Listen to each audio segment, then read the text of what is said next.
You're listening to, well, actually live from Asteroid G, because we're actually doing this in person for once in a very great while here. We're at Speed Gaming Live here in Herndon, Virginia.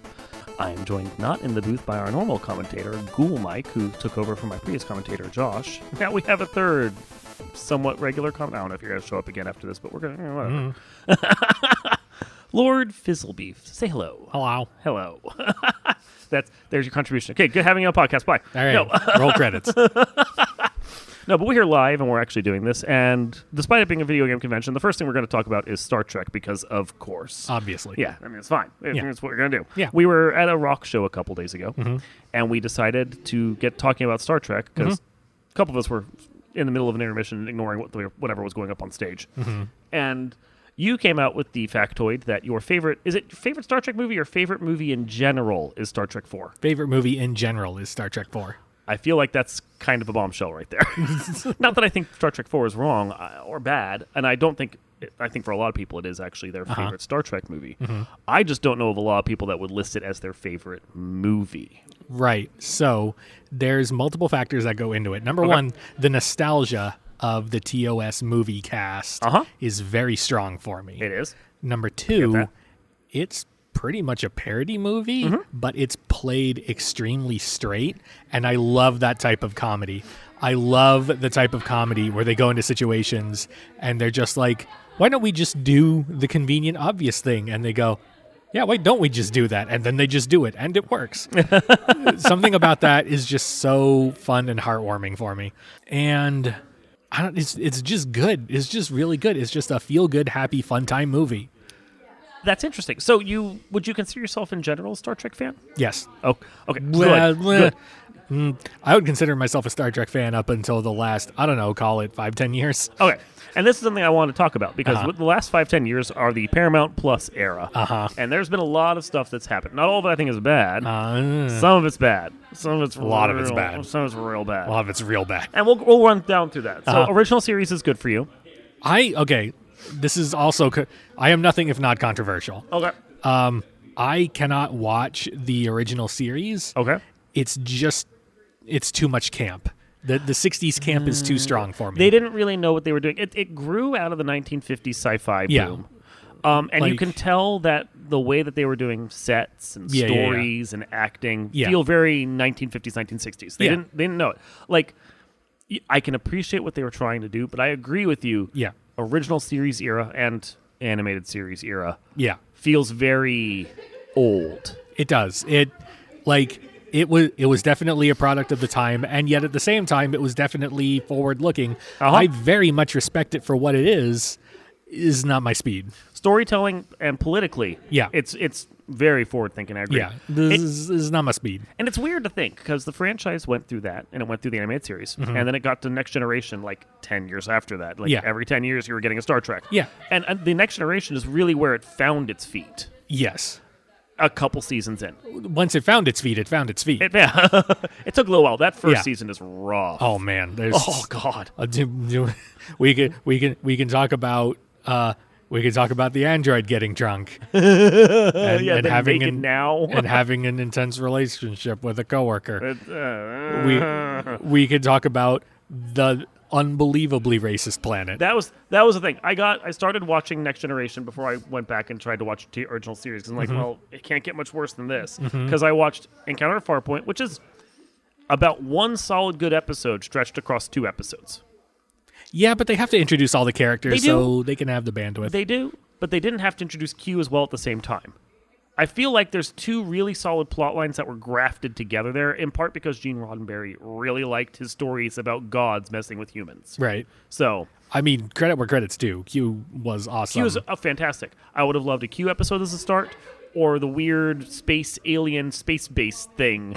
But that's kind of the same story. Is that like the weird alien? It is now. It didn't have to be. It didn't have to be, but it's better that it is, because the weird alien no one cares. No one cares. I agree on that. Literally no one cares, and that's what makes Q being there something that saves that plot line, because I'm like, no one cares. Like, the people that are there don't care. Picard doesn't care. Q doesn't care. He's just like, I'm using this weird alien space-based thing to test you because I'm the villain here, not those idiots doing whatever. This is my point. Yeah. When they do Q after this, Q just has his own agenda, and it's a Q episode. Yes. This is we have a dumb storyline that we have to lift up with something else. Right, but he's there just to, like, he's not there officially or anything, but he's there doing, I'm going to test the race.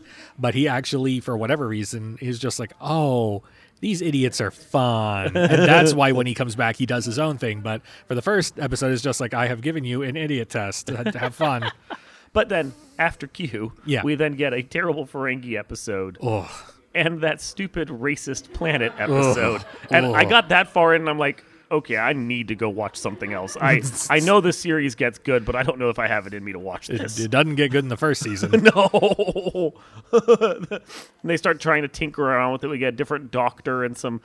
That's its own argument, though. We get Pulaski. Oh, man. But then fucking Wesley sticks around. Like, your mom left. Yeah. Go with her.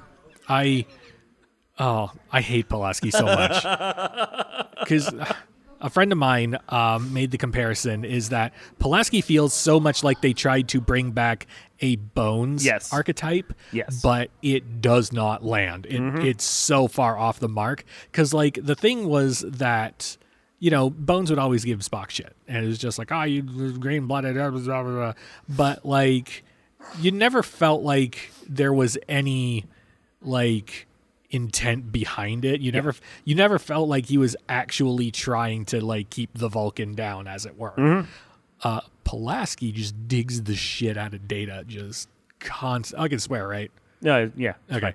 Just absolutely tears into Data. Well, it's too late now. Constant. Well, you can bleep it later. This is your podcast. But just tears into him, and it's like, no, you are actually just a walking computer, and I don't need to take a single thing you say seriously. It's just like, my God, lady, what are you doing? And then her stupid scene is just like, it's a splint. It's good old country medicine.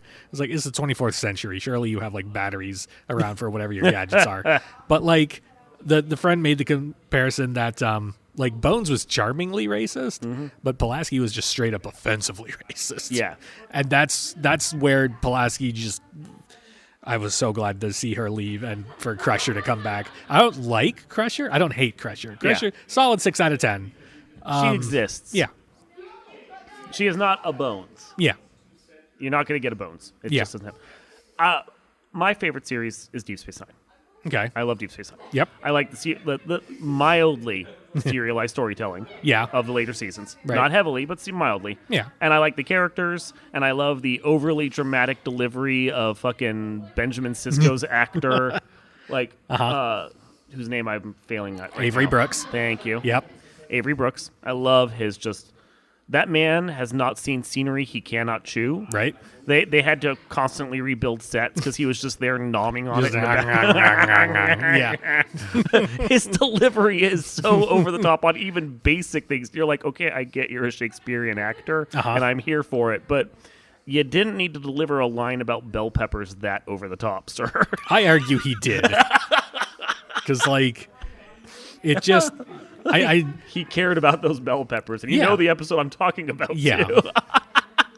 But then, like, I think from Deep Space Nine, which was great and took what worked about Next Generation and create a second series that was really good, we kind of fell off for a bit there. Voyager's okay. Enterprise's... There's some good episodes in Enterprise. There's some better episodes in Voyager. Neither of them are up to the tops of the first two. So my thing with Enterprise is I actually, a couple years ago, I never did a complete watch of it. And I decided a couple years ago, it's just like, no. I'm going to give it a fair shot. We're going to go in. I haven't seen this in like forever. We're going to see what happens. Yeah. The first season is bad. Yeah. The second season is somehow worse. The third season is quite possibly the most unwatchable Star Trek anything I'd ever seen up till that point. And yes, I'm including 1 and 5. Wow. And then the fourth season was fine. Yeah. It was like mid-season Voyager. Like, it's watchable. I can see what they're doing here. They're trying. The storylines make sense. And then the finale, they're just like, hang on. What if we just had the worst finale to a show ever? You remember that show you watched for 4 seasons? No. We're not Next even gen paying attention to that, episode. yeah. And not even a good next gen episode, a season 7 next gen episode. A filler storyline to a previous next gen episode. Episode. Yeah. Yeah. In the middle of this other storyline that you already saw in season 7, they're like, maybe he needed to take a break in the holodeck to watch some other characters to work through what he's working on. Yeah. Yeah. Yeah. So those are the shows up to a point. Sure. And then there's the movies. Yes. Which we were talking about. Yeah. You like 4. Yes. I declared that, and I've declared this on the podcast before, I like 6. I think 6 is fantastic because it takes the blend of the politics Right. of the original series. Yep. Matches it with the production values of the actual movies, Yep. which is so much better. Yep. I mean, like, yeah, you can still tell that we're on older sets than what you get on, like, Strange New Worlds now. Yeah. But there was an attempt to update the style so that it felt like you were actually on a spaceship and not just some cardboard cutouts that people were playing on in someone's basement. Yeah. Well, Yeah. a lot of those sets were just redressed TNG set. For the first movie, they I meant for 6. Well, for TNG, for like Klingons and so forth, they were. The Enterprise set, the actual Enterprise set, Yeah. that one was built for Star Trek II, and they just reused it over and over again. In some places, yes, but especially in engineering, you Yeah. can tell that's the TNG set. And you can Well, tell, that's fair. like That's you fair. can tell that's the TNG set, and they just put people in the way so you can tell. Yeah, but that's like fair. I've seen that set for years, I can tell. But I remember that when they built the Enterprise for Star Trek II, Yeah. they specifically made it modular because it's the exact same set for the Reliant. Right. They just moved pieces around. Right. And then because it was modular, they could store it, and then Yeah. they could bring it back out, and then they could reuse it for all the other movies that came afterwards. They Yeah. didn't do that for the first one, and then they trashed it, and they're like, that was stupid. Why did we do that? So they were cost-saving on the second one. Yeah. But you're right. They like the Klingons from Star Trek, even Bounty, I think they reused for other stuff in Next Generation down the road because Yeah. it was a good set. It's a really good set. Why not reuse it? Yeah. That makes sense. But it's better than the original series. Yeah. Yeah. Original series set is just They can't be fun. They were doing it on a shoestring budget. Yeah. I don't begrudge them their No. weirdo No. pastels and like all that. Just whatever. But it does make an interesting point, and Yeah. I made this on the website down the road. They kept revisiting that set. They used it in Relics when Right. Scotty looked at it in the Yeah. holodeck. They used it in the Trials and Tribulations. Yeah. When the crew goes back from Deep Space Nine to visit on there. That's Fantastic episode. fantastic episode. Don't get me wrong. Yeah. But they keep reusing that aesthetic and that set or similarly rebuilt set over Right. and over again. And then you get Discovery and Strange New Worlds, and the entire production value is different. Now, this is the thing that I argue, is that I think there are some fans that will argue that this is we're just updating the aesthetic and that's all it is. No, we're not. They rebuilt everything. Well, that's not only that. I feel like this is all the fault of Enterprise. Enterprise had the temporal Cold War. The temporal Cold War has been used as an explanation for why Khan hasn't risen yet, why some things look different and other things, because technology has flowed backwards through time, and so these sets are more updated because the technology is just somewhat different now. That makes sense because the temporal Cold War was fucking stupid. Yes, it was. And so it makes sense that everything that they've decided that is the new starting point for the universe, and that's why the rest of the universe has, by extension, been fucking stupid. Except for Strange New Worlds, Strange New Worlds I really like. by and large. I really like. And I understand it's divisive. I like Lower Decks. Oh, no, Lower Decks counts too. Okay. Yeah. Okay. So we're in agreement on what's actually good. Yeah. Because Discovery is hideously uneven. Even at the best of times, it's hideously uneven. I disagree that it's uneven. I think it's consistently unwatchable garbage. The first season had one episode I actually liked. That was the one where Mudd came back and did a time loop. That was at least a self-contained story that worked on its own merits. I wouldn't argue that it works as well as anything on Strange New Worlds. Right. But it worked on its own merits in a way that the rest of the serialized storytelling around it did not. That entire first season is garbage. Yeah. I Like- mean, the Mud episode, I do remember it now that you mention it. Yeah. And it was Tolerable. all right. Tolerable. But are we really going to give them credit for that? I'm giving them credit for giving me something where I actually sat up as like, well, that was actually an episode of Star Trek for once. Yeah. Second season is marginally improved, but not great. And like even when they move them into the far future, they still struggle with balancing episodes with storyline.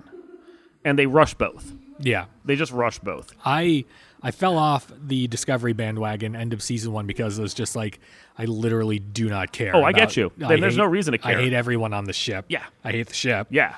Like, I get you. I don't argue.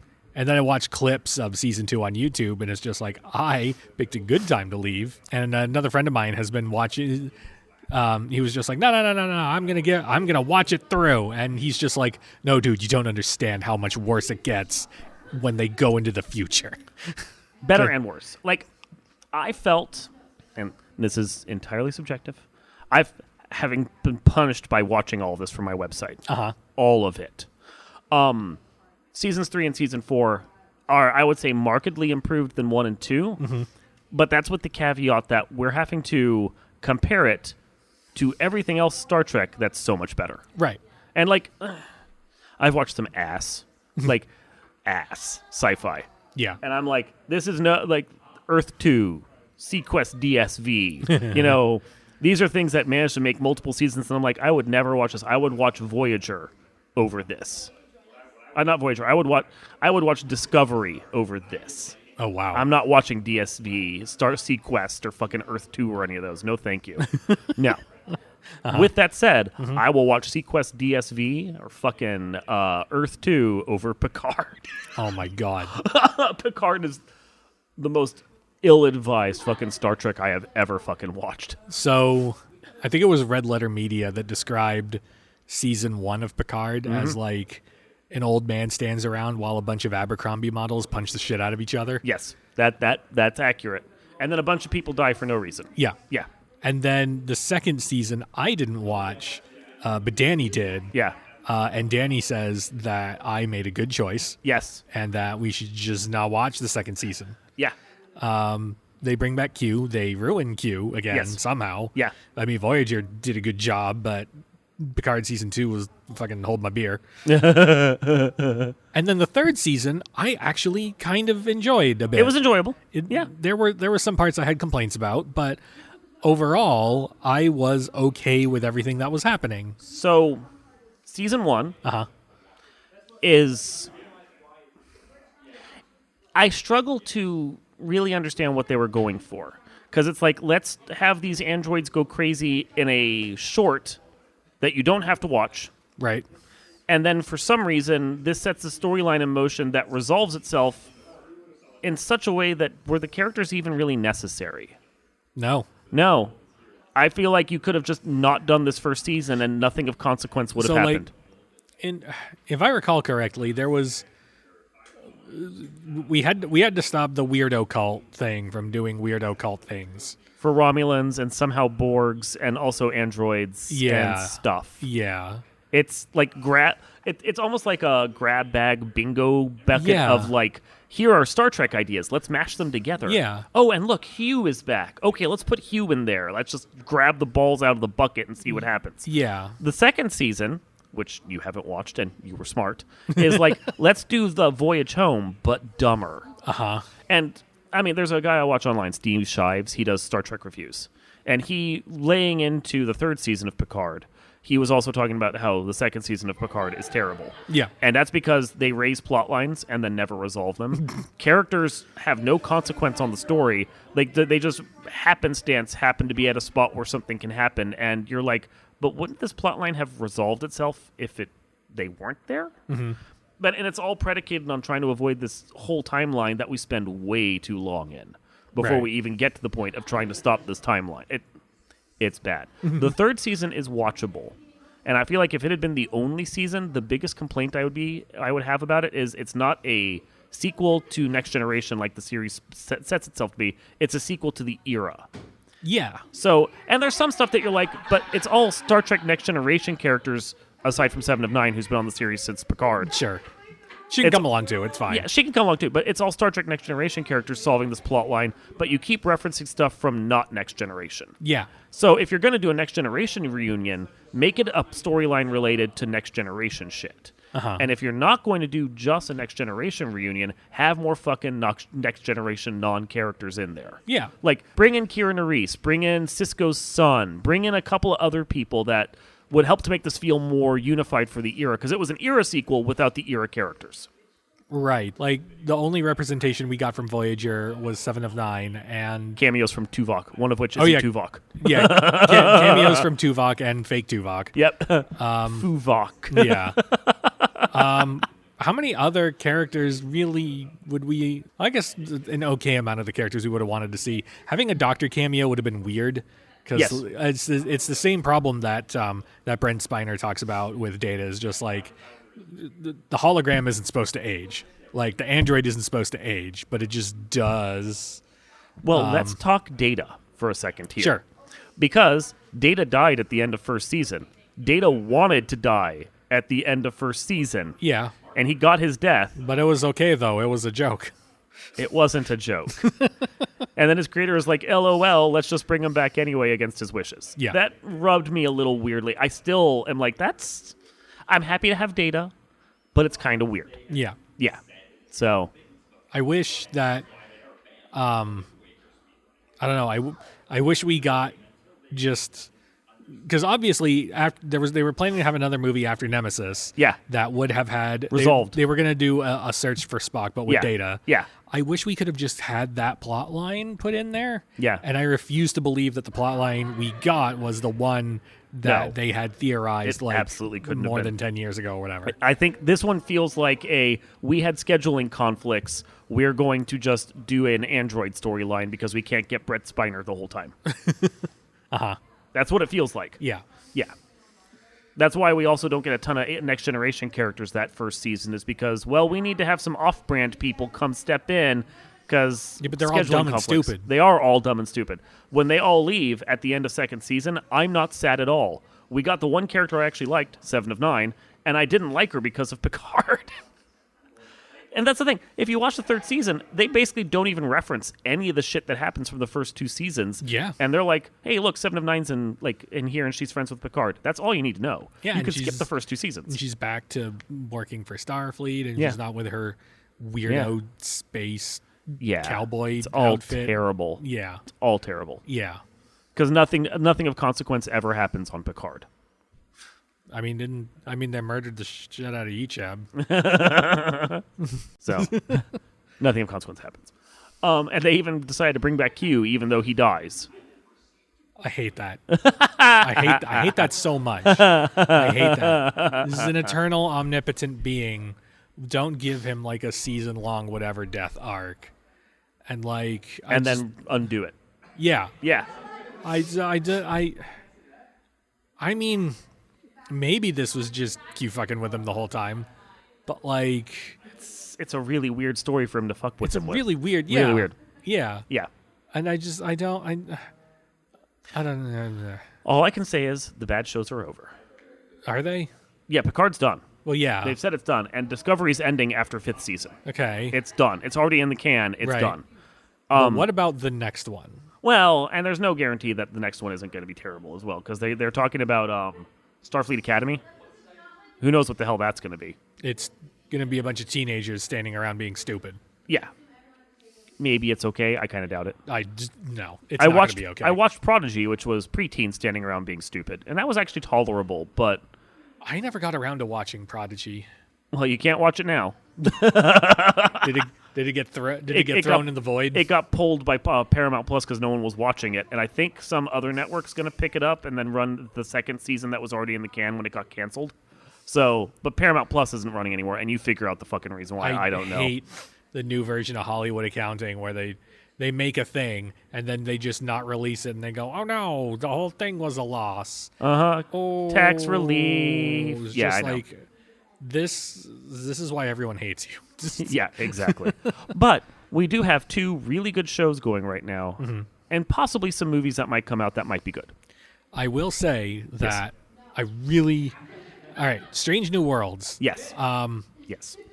That one is the one that I will say has been a little uneven, and it has had uneven. It's been unsteady in places because first season, as I recall, I think it was the first episode that I thought was just like, holy crap, this is a Star Trek episode. Yes. And then there were a lot of good ones after that. Yes. And then the last episode of the season was just like, hey guys, what if we did more time, more stuff? Hey, would more time flipping? Do you remember that from Discovery? Remember when we were going back sliding weird time stuff? Here's old Christopher Pike in a very good looking movie. Yes. Christopher Okay. Pike Yeah. uniform. Yeah. Yeah, and it's like, hey, here's the future. We're gonna look at the future, and okay. we have this shitty fake Kirk, and like, Okay, but I actually like that episode insofar as it gives us a perspective on knowing what his future is going to be. That he's going to die. Right. Why Pike wouldn't avoid it. I see it as a reach towards the same god-awful writing that they had in Discovery about destinies and... I liked the episode. The episode I hated was the fucking basically holodeck episode about the Doctor trying to get over his daughter dying. That one annoyed the Fields of Elysium or whatever it was, where the one where they were all like characters in the characters? novel. Yeah, I fucking hated that episode so hard because it does nothing for me. That was peak Star Trek. That does nothing for me. That was peak Star Trek. They all get trapped in basically a holodeck simulation Yes. to explain a character we've barely seen at all, no longer being on the show. As someone who likes Deep Space Nine, I'm surprised to hear you come at an episode like I think this. the holodeck episodes were the parts of Deep Space Nine I liked the least. Uh-huh. I am not the holodeck episode guy. Yeah, no. No. That episode annoyed the shit out of me. Now, second season of the show is more uneven. Yes. I feel like it doesn't have a single strong thread through it like the first season does. Yeah. And its episodes are wildly weird. Like, we go from the Lower Decks crossover to a decent episode to then the singing episode, and you're like, did you need to put these so close together in the single season?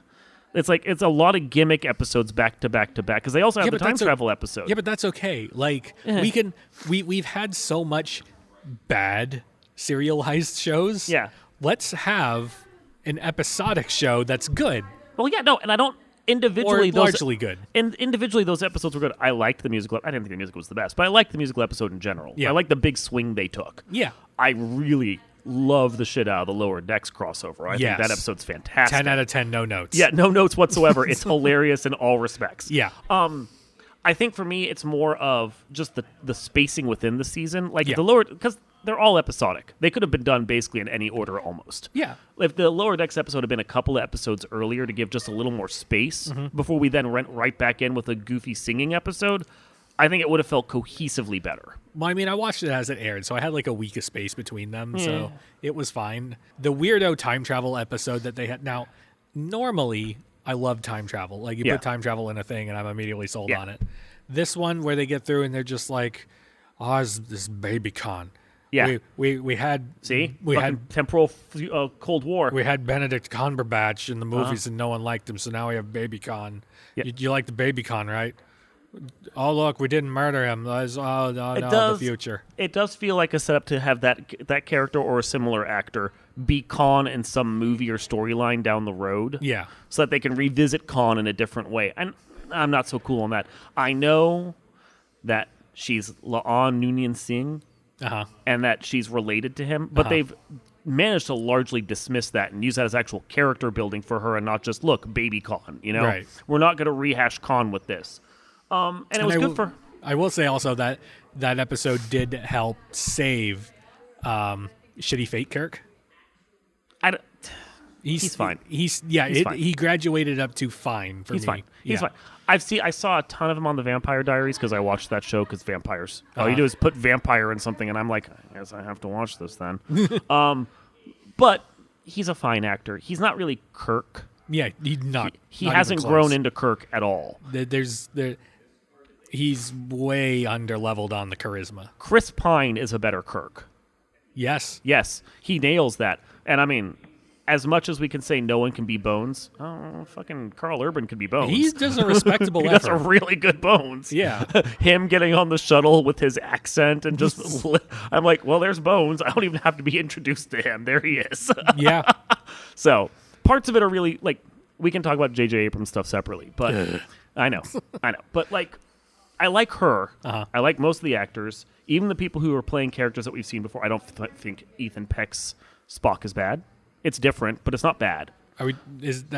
No, movies that can be into. We're talking... Yeah, Ethan Peck. Right. I said we're setting aside J.J. Abrams for a second. Yeah. So, like, him as Spock in Discovery was fucking tragic. Well, but that's all of Discovery. But that was more so like the writing and everything. It was they had no clue that season what the fuck they were doing. Yeah. Yeah. But then we just throw that all in the shitter. Yeah, and just go to Strange New Worlds. And now we go to Strange New Worlds, and he's here, and he is a very good Spock. He is. He's his own interpretation. He said that when he got to Strange New Worlds, he stopped trying to think about it as Leonard Nimoy's character and just started thinking about it as his character.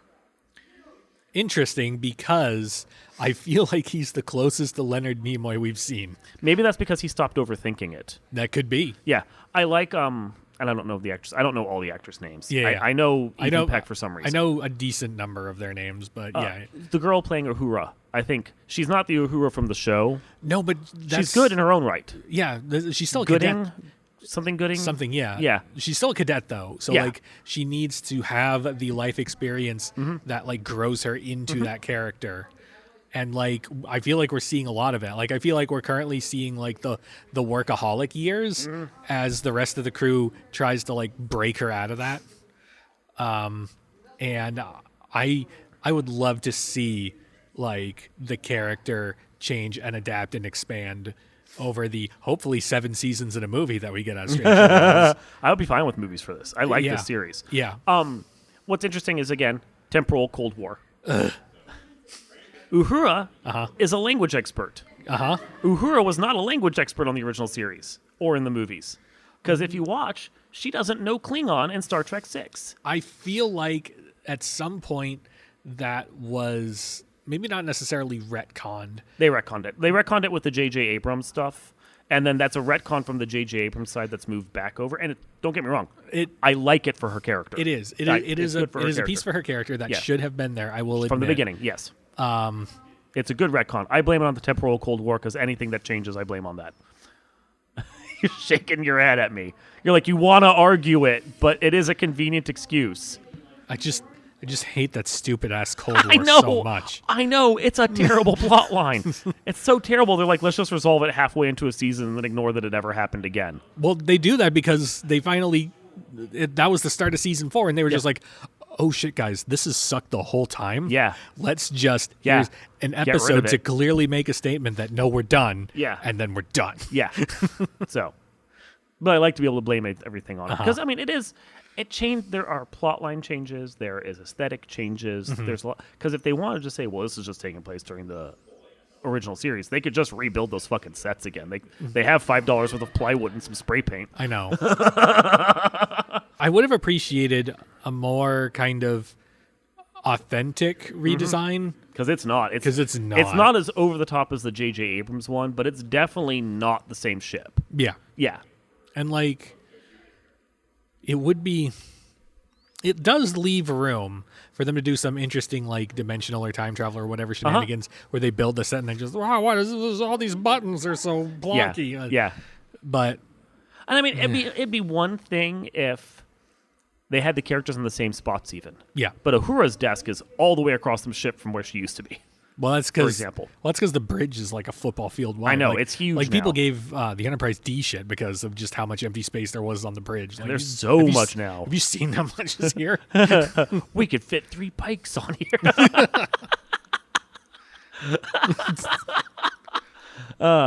It definitely the space of the bridge is toned down over on the Cerritos on lower decks. Yes, I love but lower but decks. that's better because like it's an animated show. You want to have all the pieces in frame. Like I know like reviewers online like Steve Shives hate lower decks.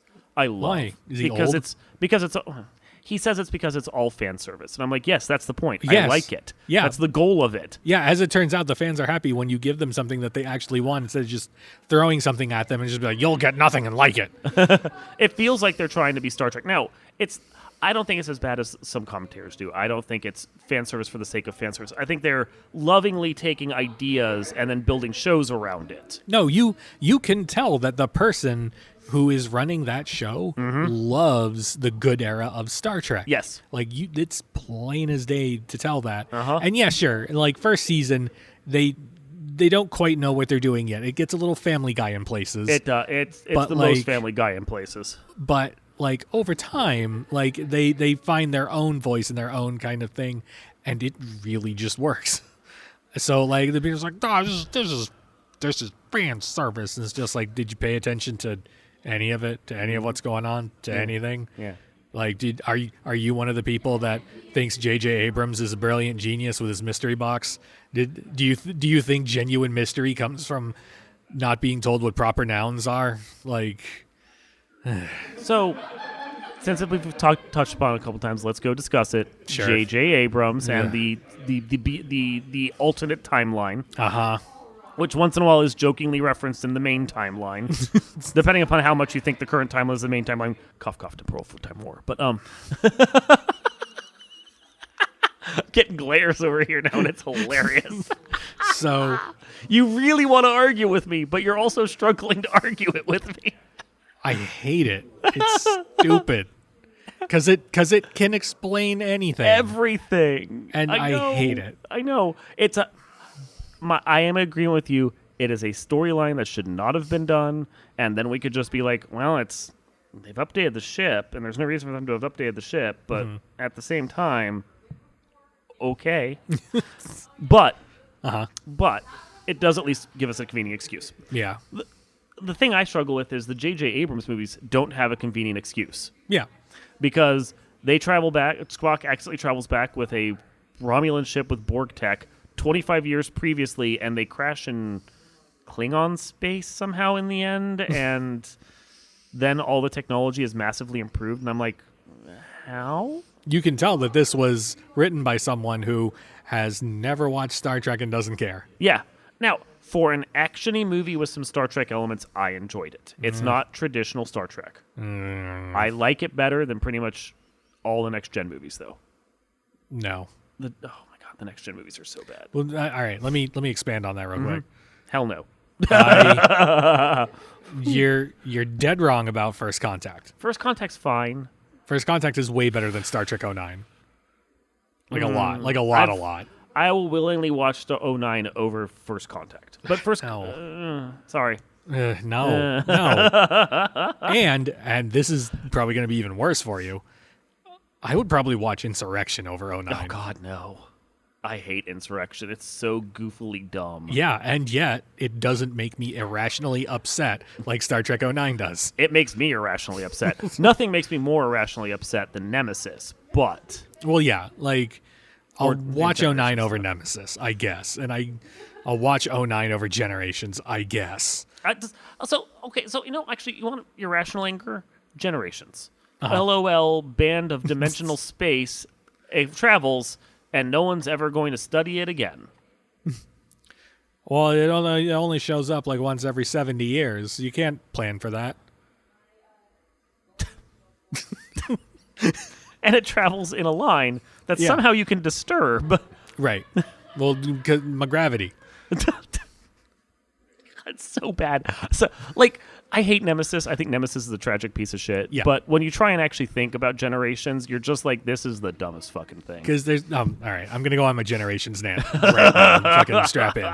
So, like, we've got the stupid ribbon, and if you fly in... That is what it's called, by the way, the stupid ribbon. The stupid ribbon. So if your ship gets caught in the stupid ribbon, then all of the people that are on the ship get yanked away to the Nexus. To the stupid Nexus. Yeah. Yeah. And they're all... But they get sent to the Nexus.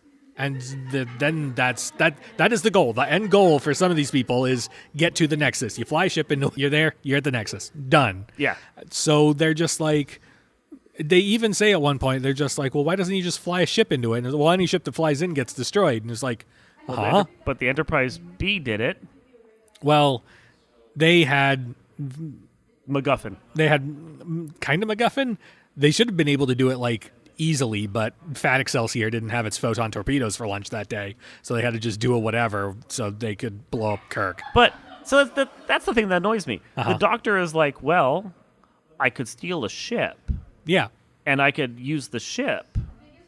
But it's way easier to create, like, supernovas and have it hit a planet instead. And that's the worst part, is that the planet explodes immediately after. If the problem is the thing you're standing on explodes, then you haven't actually changed anything. No. The thing you were standing on has exploded. Yeah. You've just created interstellar terror is all you've done. So, like, if that was the... So, like, none of it makes sense. None of it makes sense. None of it makes None of sense. it makes sense. So our big bads, and the only reason our big bad like gets anywhere, because I just watched this recently. Oh, so sad for you. I wanted to watch through the movies with Danny. Some of them were better than others. So Danny, our friend. Danny, our friend. Danny agrees. So the only reason the big bad is able to make traction on his plot. So the Romulans attack the station that he's on for reasons. He gets rescued by the Enterprise, and he's just kind of hanging out in 10 Forward. And Picard is like upset that his family just died in a house fire. And Big Bad has no idea that this has happened, but Picard goes to talk to him, and Big Bad's just like, hey, I need to go work on my not telling you. I need to go back to the station. Picard's just like, no, it's dangerous. You get to sit down and be quiet. And he's just like, they say time is a fire, like a house fire, like your house is burning down and you're in it. And Picard is just loses all composure and is just like, oh, okay, go do the thing now. And it's just like, if that hadn't happened, neither would the rest of the movie. Yeah.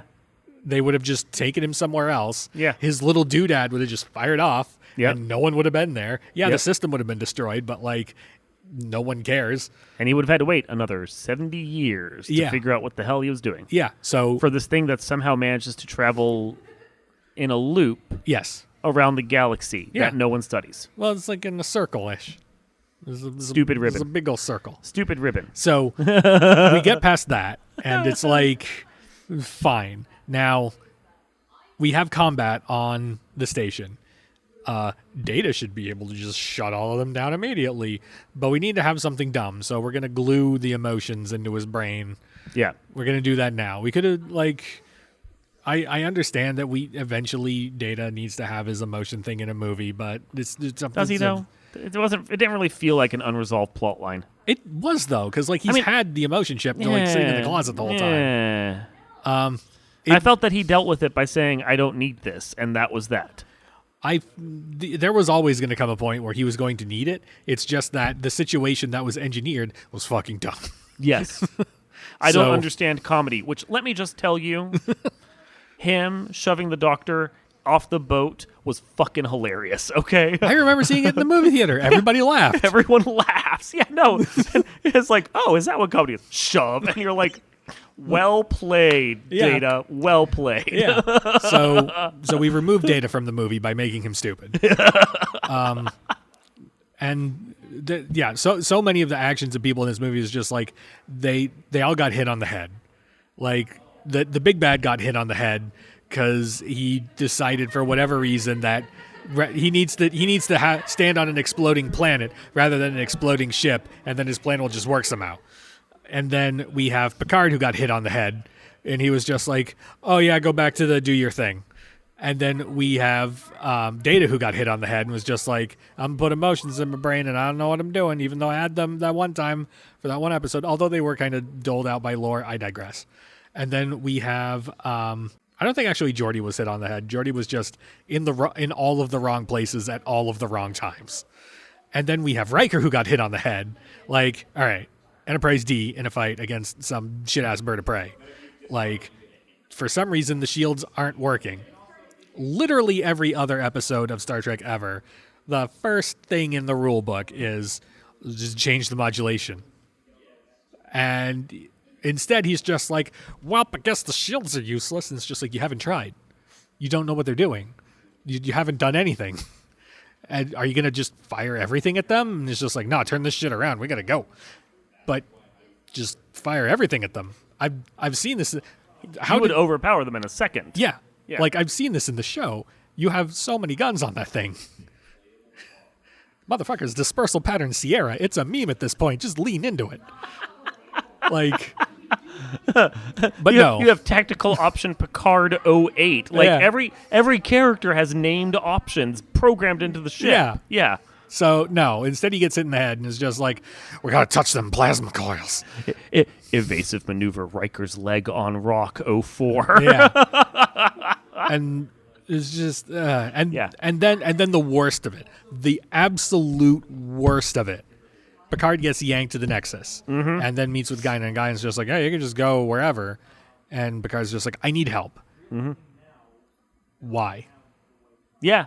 Why don't you because they want to contrive two captains. Just go back to Before. 10 forward, and when the big bad is just like, they say time is like a 5-alarm blaze and the fire department's there and the kids are screaming. To the brig. Yeah. Yeah. Oh, okay. Yeah.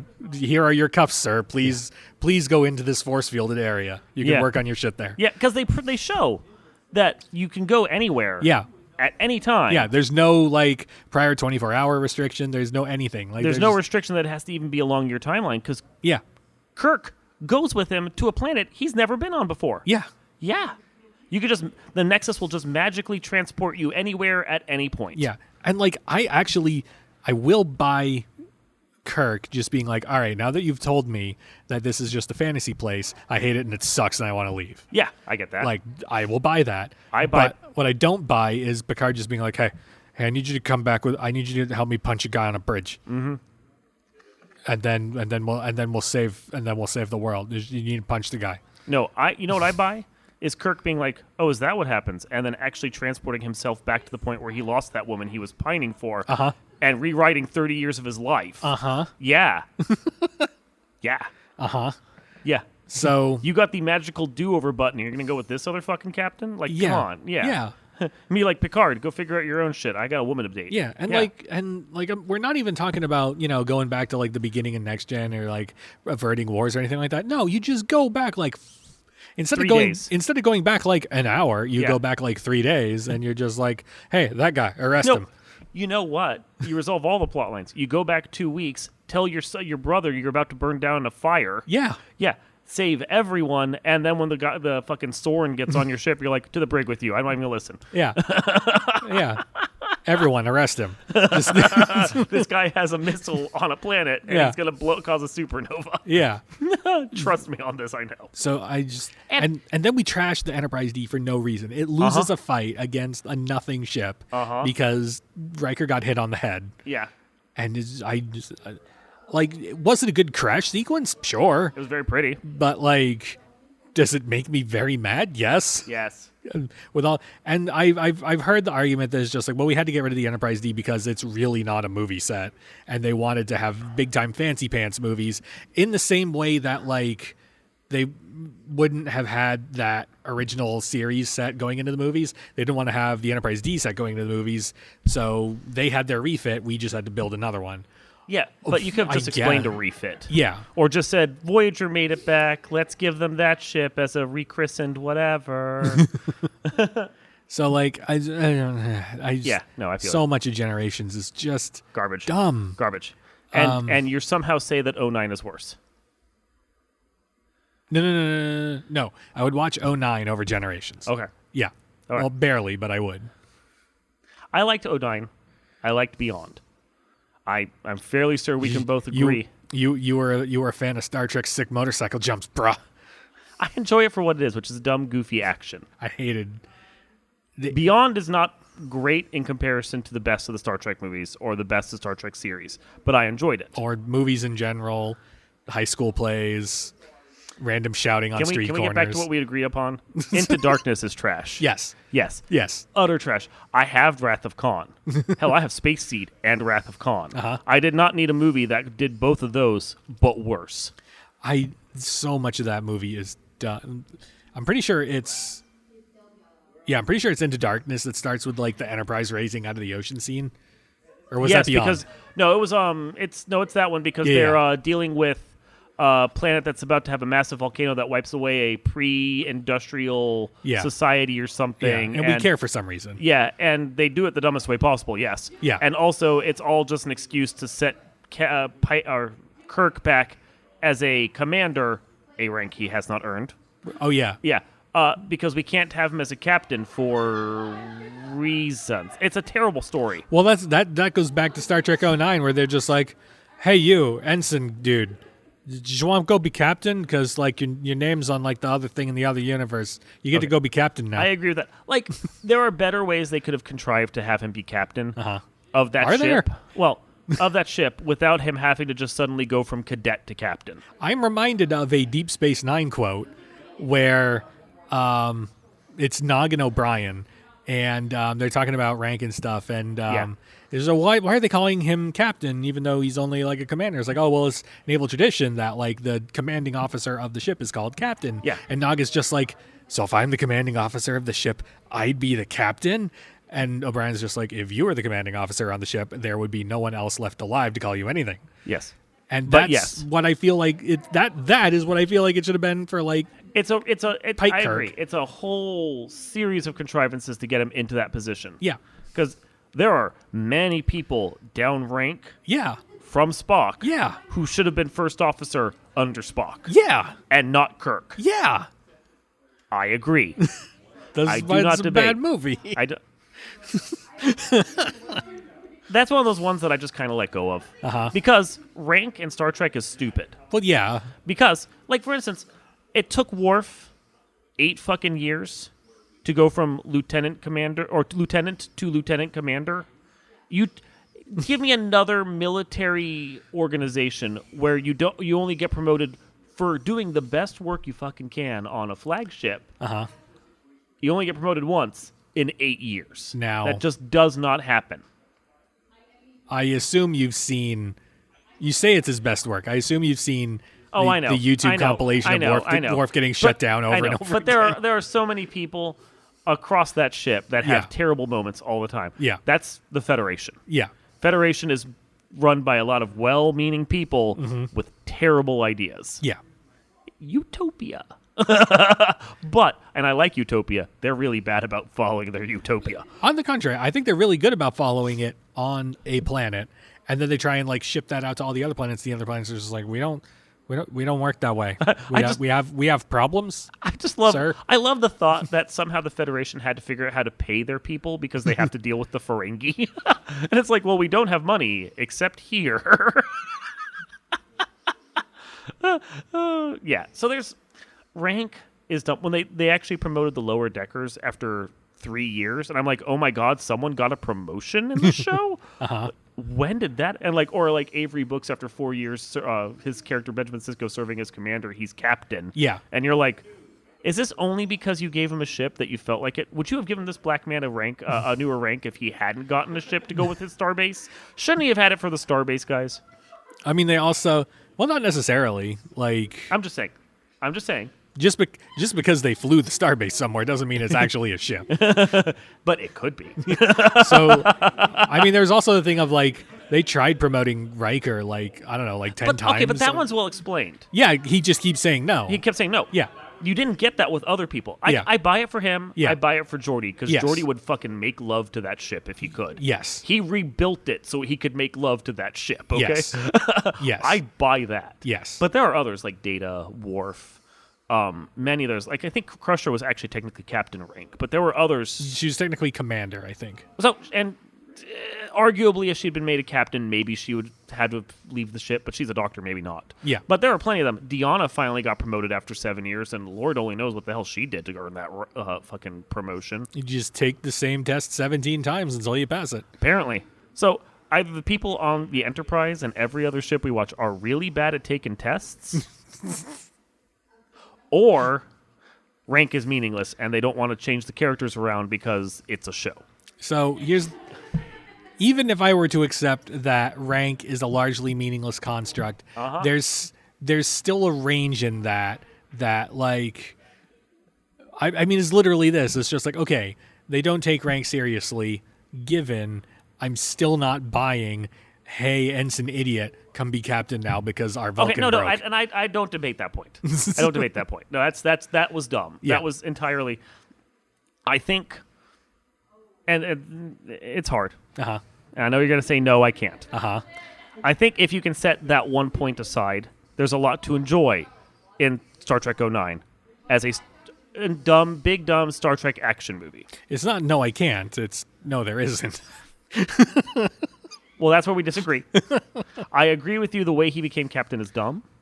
I let that go. The villain and his weirdo spike ship. No.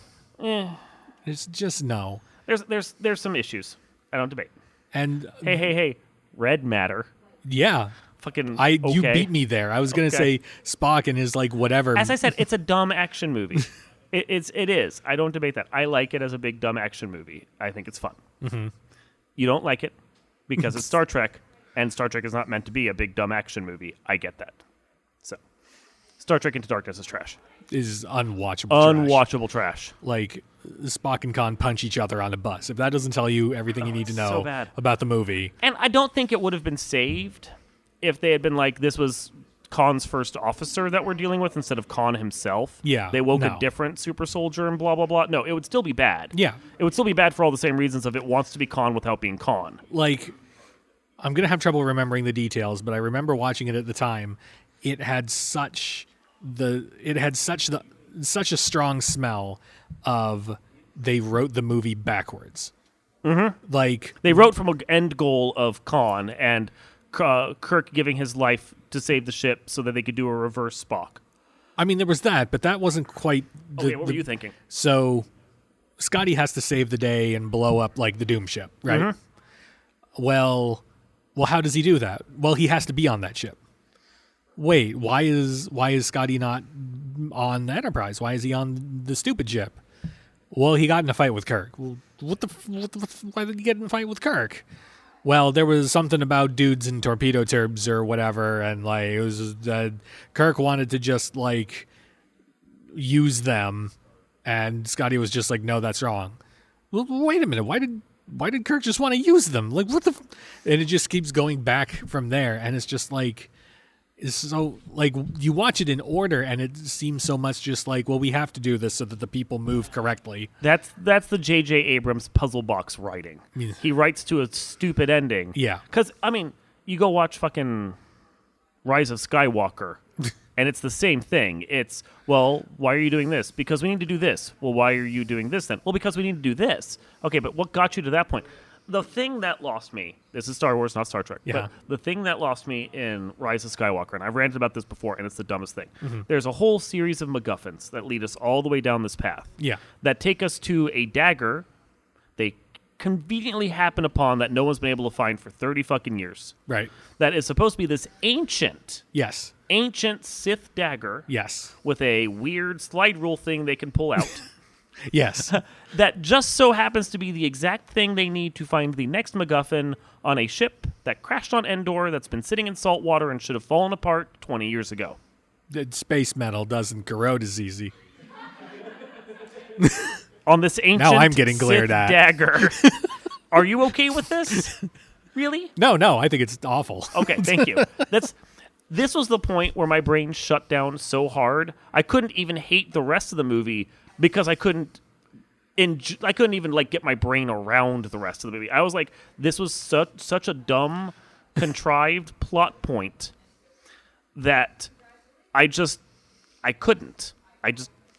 Words have escaped me. I just couldn't. And so like dumb crap happens with Death Star, Star Destroyers, and like horses on top of ships and shit at this Sith planet. And at that point, I'm just like, well, this doesn't seem any dumber than that fucking dagger you guys just brought out, so I don't even fucking care anymore. Like, when you have to start your movie with somehow Palpatine survived. Somehow Palpatine survived. Maybe consider stopping and taking a breath. Yes. Maybe doing a rewrite or two. Maybe you can turn that somehow into something that doesn't make me just sigh and laugh and just realize I've wasted my ticket money. Yes.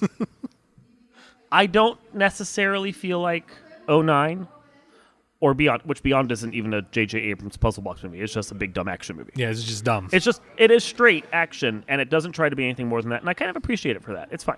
Okay. But I don't feel like 09 is as bad as The Last Skywalker or The Rise of Skywalker. That is a question. Let me ponder that. Is 09 as bad as The Rise of Skywalker? As The Rise of Skywalker. Because The Rise of Skywalker is like They both have real contrived moments and a lot of weird MacGuffins. They both drive into the same potholes. Mm-hmm. So I think of the two,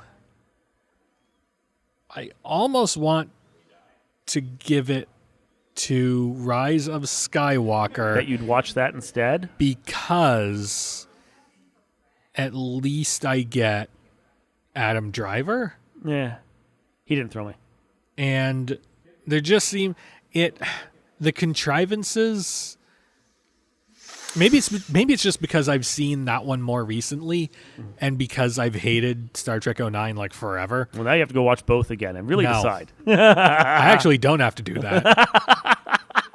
Okay, so but I will grant you that it's real close. I a lot of the things I like about 09, I couldn't find in Rise of Skywalker. I don't think necessarily any of the actors in Rise of Skywalker are bad. I just don't feel like they exist as characters. No, the characters are all just like half there, half not there. Yeah, and it's not that 09's any better about that, but I think the actors they have are able to better craft characters out of the terrible J.J. Abrams script that they're given.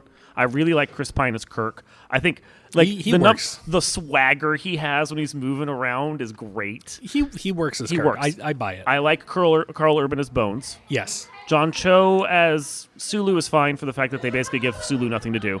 Anton Yelchin as Chekhov is fine for the fact that they give Anton Yelchin nothing to do. I like Scotty, mostly because it's, just Simon Pegg.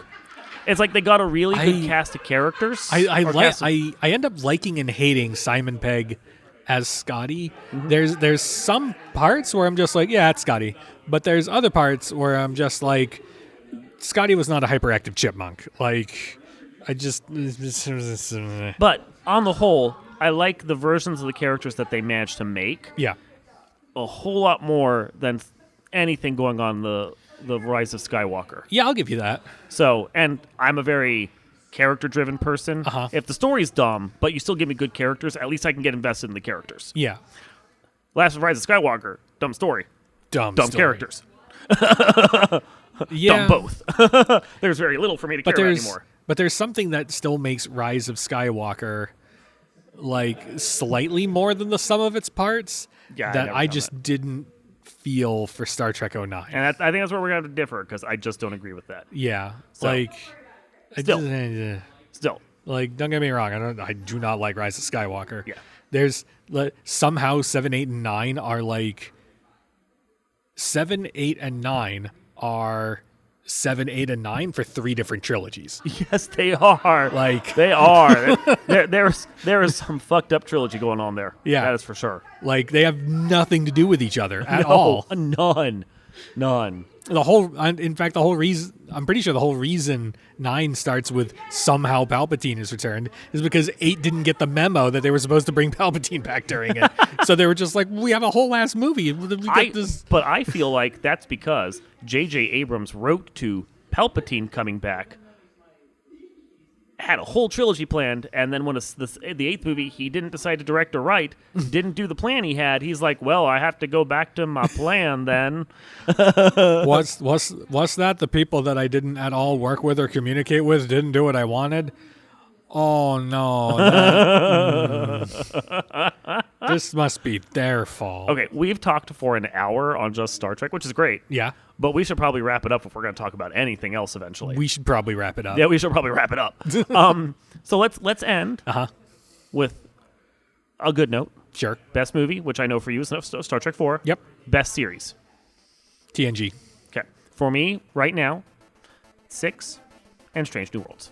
I really like Strange New Worlds. I really like Strange New Worlds. Over DS9? I kind of do. I mean, DS9 is great. Yeah. And it's real close. It's real close. Yep. But right now, I think maybe the freshness of it, and I like the characters, and maybe something to be said for shorter seasons that allow them to focus a little better.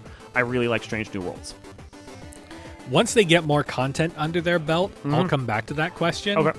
Because right now, I think my ordering is TNG, followed by DS9, followed by Strange New Worlds? Which is fair. And I think those no matter what you do, are probably going to be the tops. Yeah. And then Lower Decks. And then Lower Decks, yeah. All right. This has been very live from Asteroid G with people talking in the background. I'm your host, Mike Finkelstein. I'm LordFizzlebeef from here, too. And we will see you all next time. Well, Fizzle maybe. Okay, bye.